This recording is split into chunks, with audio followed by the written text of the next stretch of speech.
सियासी हिंदू अलग है और देश का हिंदू अलग है। तब तो बात समझ में। सियासी हिंदू दिख रहा है आपको, नहीं दिख रहा क्या? नहीं, मैं जवाब देना चाहता हूं। अंसार रजा साहब ने बड़ी अच्छी बात कही। अंसार रजा साहब ने बड़ी अच्छी बात कही कि 2014 के बाद ये बात आई है कि इस देश में बड़ा हिंदू कौन। सर मैंने नहीं कही ये बात, जिनको आपने पद्मश्री दिया। आपकी बात से मैं सहमत हूं, आपकी बात से मैं सहमत हूं। कारण क्या है ना, 2014 से पहले तो हिंदू की कोई बिसाती नहीं थी। नहीं सर, सारी बात ये थी कि बड़ा मुसलमान कौन। अब सुनिए, मैं बताता हूँ, देश आजाद हुआ से पहले जो 6 साल तक अटल बिहारी वाजपेयी की सरकार रही है, उसमें हिंदू को कोई वक्त नहीं थी। पूरा कर बोले दीजिए, पूरा वक्तव्य पूरा कर। नहीं सर, अब क्या बका। अरे भाई पूरी बात सुन लीजिए। आपको आपने कहा 2014 के बाद तो अटल बिहारी वाजपेयी के शासन में क्या था? संविधान बना, बाबा साहब अंबेडकर के संविधान में कोई सेकुलर शब्द नहीं था। 1949 में मूर्तियां प्रकट हुई, 1961 तक मुस्लिम पक्ष उसमें पैरोकार ही नहीं था। फिर आए बड़ा मुसलमान कौन, नेहरू जी ने कहा मदरसा मैं बनवा दूंगा। फिर आई इंदिरा गांधी, उन्होंने कहा तुमसे बड़े तो मुस्लिमों की सरपरस्त मैं गोरक्षक संतों पे गोली चलवा दूंगी। फिर उसके बाद आए उनके पुत्र राजीव गांधी, उन्होंने कहा तुमसे बड़ा मुस्लिमों का संरक्षक मैं शरीयत का लागू करने के लिए संविधान में संशोधन कर दूंगा, सर्वोच्च न्यायालय का निर्णय बदलवा दूंगा। फिर हुई एक अलग जंग बड़ा मुस्लिम बनने की। मुलायम सिंह ने कहा मैं गोली चलवा दूंगा, तो नरसिम्हा राव ने कहा मैं मस्जिद बनवा दूंगा, तो फिर इन्होंने कहा, मनमोहन सिंह ने कहा कि देश के संसाधनों में पहला हक मुसलमानों को दिलवा दूंगा। और उसके बाद बढ़ते बढ़ते आ गई यहां तक कि आज हमारे सवाल का जवाब मुसलमीन के लोग कहते हैं मुलायम, लालू या राहुल के पीछे सर ये तो डेली प्रवक्ता बताते, कोई नई बात बताइए ना। ओवैसी साहब आए तो अब बढ़ते बढ़ते यहां तक आ गई। अब बड़का हिंदू कौन, बड़का मुसलमान कौन, ये देखिए। एक कहता मैंने गोली चलवाई, एक कहता मैंने तुमको सबसे पहला हक दिया, एक ने। अब जानते क्या है इनकी से क्या हो गई है, जैसे एक किसी लड़की के ज्यादा आशिक हो जाए तो वो कहता है अरे कांग्रेस कहती है मैं तेरा आशिक पुराना, मेरे को तो देख।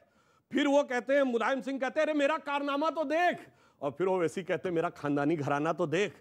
तो हकीकत तो ये है कि लड़ाई इनके अंदर चल रही है। अच्छा रही बात हिंदू की, तो एक और बात कहना चाहता हूं। देखिए आप लोग इस्लाम के अच्छे जानकार हैं। इस्लाम में एक फिरका बताइए जिसने एक दूसरे के खिलाफ फतवा न जारी कर रखा हो कि मैं तुमसे बड़ा हूं, तुम हमसे बड़े हो। देवबंदी का फतवा बरेलवी के खिलाफ, अहले हदीस का फतवा अहमदियों के खिलाफ, शिया का फतवा सुन्नी के खिलाफ। हमारे यहां तो कहा गया सिया राम मैं सब जग जानी, करहूं प्रणाम जोरी जुग पानी। 30 सेकंड। हमारे सवाल का जवाब सुना तो सुधांशु जी ने दिया ना आपने दिया।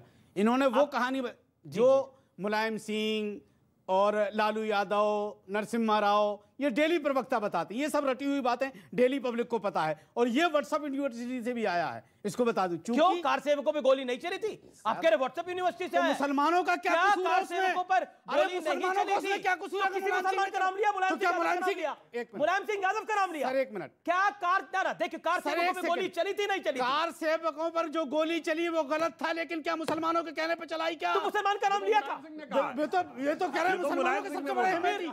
उन्होंने तो यही कहा ना कि मुसलमानों के सबसे बड़े मुसलमान का नाम का लिया। मुलायम सिंह यादव मुसलमान है क्या? किस मुसलमान ने कहा था कि मनमोहन सिंह से क्या आप ये कहिए कि माइनॉरिटी पे सबसे पहले हक है? किस मुसलमान ने कहा था कि कहिए? आप बोला तब आपने इनकार किया। मुसलमानों तो ताली बजा रहे थे भाई, तब तो ताली बजा रहे थे। मुसलमानों के नाम पे क्यों बिल फाड़ रहे हो? तो ताली बजा रहे थे। हर चीज मुसलमान पे, हर चीज, जबकि मुसलमान का कोई लेना देना। मस्जिद किसने? नरसिम्हा राव ने गिरवाई। उन्होंने अगर ये कह दिया कि हम बनवा करके देंगे तो किसी मुसलमान ने कहा था कि गिराओ। ठीक, किसी मुसलमान ने कहा था कि गिराओ। ठीक, क्यों जबरदस्ती कर? सही कहा। कम से कम जमाते इस्लामी को, मुस्लिम पर्सनल लॉ बोर्ड को कहना चाहिए था कि नरसिम्हा राव या मुलायम सिंह थे, तुम तो काफिर हो, तो मस्जिद तामील ही नहीं कर सकते, क्यों नहीं खड़े होके बोला? क्या जरूरत थी? मैं इस डिस्कशन को देखिए, मैं मेरा निवेदन है कि विषयांतर ना हो। विषय हमारा है हिंदुत्व के नाम पर। मैं आपके पास आता हूं शोहेब जमाई, हम कई बार इस देश के अंदर देखते हैं कि डराने का माहौल क्रिएट किया जाता है। इस देश के अंदर ही शाहीन बाग हुआ और डराया गया कि देखिए इससे नागरिकता चली जाएगी। आप भी थे उस आंदोलन के अंदर जब आप भी कहते थे देखिए नागरिकता चली जाएगी। आज करीब करीब 2 साल से ऊपर हो गए हैं उस पूरे घटनाक्रम को। क्या आपकी नागरिकता गई है? सवाल है नहीं गई है, लेकिन डराया गया और डर का माहौल ऐसा बनाया गया कि Hindutva is equal to Boko Haram और आईएसआईएस। वो बोको हरम जो औरतों को सेक्स स्लेव बनाता है, वो बोको हरम जो बच्चों की गर्दनें काटता है, वो बोको हरम और आईएसआईएस जो नरसंहार करता है। हिंदुत्व ने देश में नहीं दुनिया में कहां ऐसा करा? अगर एक एग्जांपल दे देंगे तो यहां पे मैं पत्रकारिता छोड़ दूंगा। बताइए आप मुझे। देखिए अमीश देवगन, बड़े संवेदनशीलता से एक बात पूछना चाह रहा हूं। मैं सुधांशु जी की डॉक्टर साहब की बात बड़ी करता हूँ, ठीक है। इन्होंने कहा कि हम बड़े हिंदू हैं, ठीक है साहब, आप बड़े हिंदू हैं, आप हिंदू के खैर खां हैं बहुत।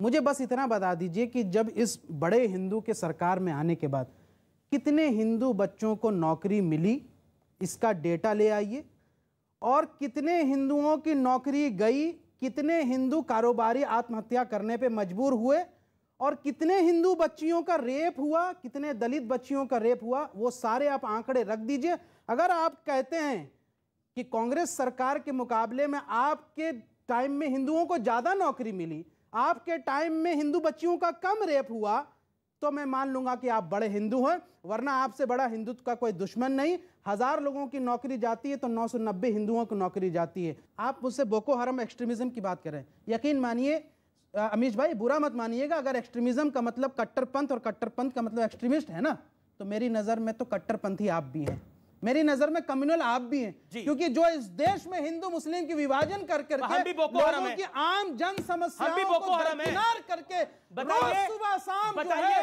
नफरत का बयान बताइए, अगर हम भी बोको हराम है तो हमें फांसी लगानी चाहिए, और होना हम भी बोको हराम है तो इस बात को आप समझ लीजिए। अरे क्यों गाली दे रहे हैं यहाँ पर इस देश को? आप बुरा नहीं मानिए, आप इस देश को गाली दे रहे हैं ये कह के कि इस देश के अंदर क्या इस देश के अंदर बोको हराम देश नहीं है? क्यों नहीं है? देश का हिंदुस्तानी हूँ, यहाँ पे रह रहा हूँ, इस संविधान को मानते हैं, और आप कह रहे कि आप भी बोको हराम है। आप बताइए ना, सवाल उठेगा आप 600 किसानों की हत्या हो गई, 600 किसान शहीद हो गए। सुधांशु कुछ कहना चाह रहे क्या हैं? प्रधानमंत्री ने शोक जताया? अब आपने देखे कंट्रोवर्शियल जवाब सुन के जाइए,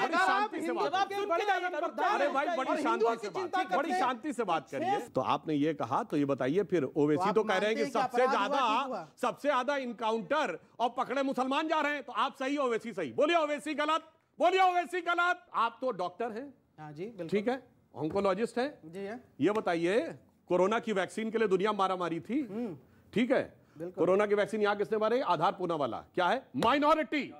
सबसे बड़ा scientist doctor Homi Jehangir Bhabha, minority. सबसे पहला इंडस्ट्रियलिस्ट टाटा, माइनॉरिटी। सैम मोनेक्शा, पहला फील्ड मार्शल, माइनॉरिटी। आपको पता है सुनिए, कोरोना की वैक्सीन सबसे पहले किसने बनाई? फिर डिस्टर्बेंस करने लगते हैं, फिर डिस्टर्बेंस करने, ये तरीका ठीक नहीं है। वो आप बोलते हैं सब, मैं बोल लूं, अपने टर्न का इंतजार करिए, अपने टर्न का इंतजार करिए भाई। 20 सेकंड आप लगातार बोलेंगे, ऐसे कैसे चल सकता है? हाँ, इतना देर तो आप ही बोल चुके। आप जानते क्या होता है इनके सामने समस्या क्या है? अब मैं कह रहा हूं जाके कोई चेक कर ले। ये कहते हैं आज 2.5% मुस्लिम क्यों रह गए? 1931 के सेंसस देखिए, देश की जो वो थी रेट ऑफ लिटरेसी, वो थी 8%, उत्तर प्रदेश में थी 7%। वो जातिगत है, इसलिए मैं बोल रहा हूं 31 में। हिंदू समाज में सबसे पढ़ी लिखी जाति मानी जाती थी ब्राह्मण, उसकी 15%, राजपूतों की 13% और सैयद मुसलमान 24%।